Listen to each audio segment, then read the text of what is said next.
Even if you have a degree in your chosen field, you probably didn't learn how to make money or build wealth in school. Since we use money for nearly everything we do, that seems like a pretty serious gap in our education system. Money or the lack of it in our lives will affect us more than anyone else, so it is really up to us to get the how-to information on this. Without that information, it is like trying to compete in sports without knowing the rules of the game or having the proper equipment. If you are missing out on the game, please allow me the pleasure of getting you up to speed. Money is made by exchange.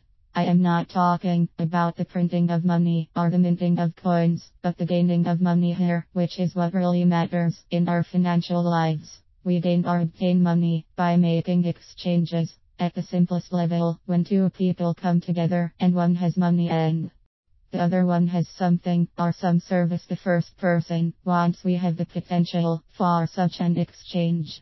The next step is a little communicating. You can't exchange things if people don't know they exist and you are willing to trade. Then we have negotiating. You have to agree on the amount of money to exchange for possession of the goods or to receive the service. We can also have terms, such as a guarantee or setting a time for delivery of the goods or service. There you have it, someone made money. Let's go over that again. You have something you want to exchange. That thing could be something material, a knife, a boat, a plate, or a car, but it could also be some service, cooking your meals, cleaning your house, playing music, or painting your house. Material things we often call goods, and things you do we call services, but don't let that confuse you. If you have services you offer, then those are your goods. Let's keep it simple. Next we have to communicate. We have something to exchange. We have to make an offer. This happens all the time, and we are pretty much flooded with offers in the forms of commercials. An offer can be an advertisement in the classified ad section of the newspaper, or a radio or television commercial. But it can also be a sign in your yard that your house is for sale, or just mentioning in a casual conversation you have something you want to sell. If the person is interested, we then begin negotiations. Negotiations can be as simple and present as asking how much the person in front of you will take for the item, or the seller saying what they want. But online auctions and estate auctions are forms of negotiations too. So now we come to the question, if money is made by exchange, then what can I exchange for money? We could answer that with individual items and soon become overwhelmed. Cars, boats, hamburgers, radios, jewelry, pickles, socks and shoestrings are just some of the countless items we could exchange, but thinking of it in this way can quickly overwhelm us. There is another way to look at it. I divide it up into 6 categories when I teach this. The 6 categories I use when I teach this are: 1. What you can do. 2. What you have on hand. 3. What you can get. 4. What you know. 5. A lie. 6. A promise. Can you flip a hamburger? Can you drive a car? Can you paint a house? Those are some things you can do for money.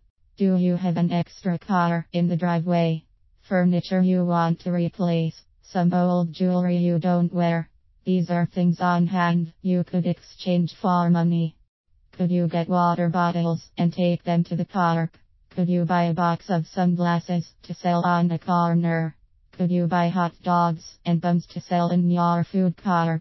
These are things you can get to sell for money. Can you teach a child how to tie their shoes?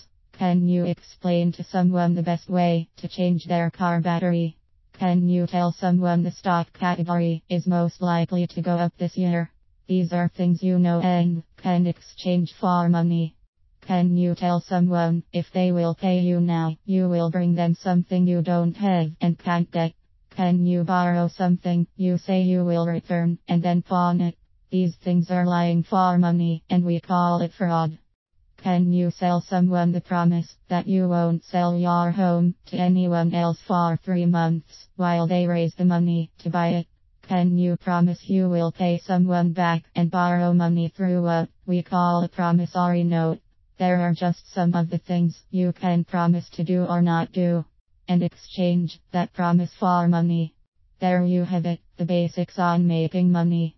Money is made by exchange. You can think of it as trading for money. Selling has so many bad ideas and feelings attached to it. I often tell people to just think of this as trading for money.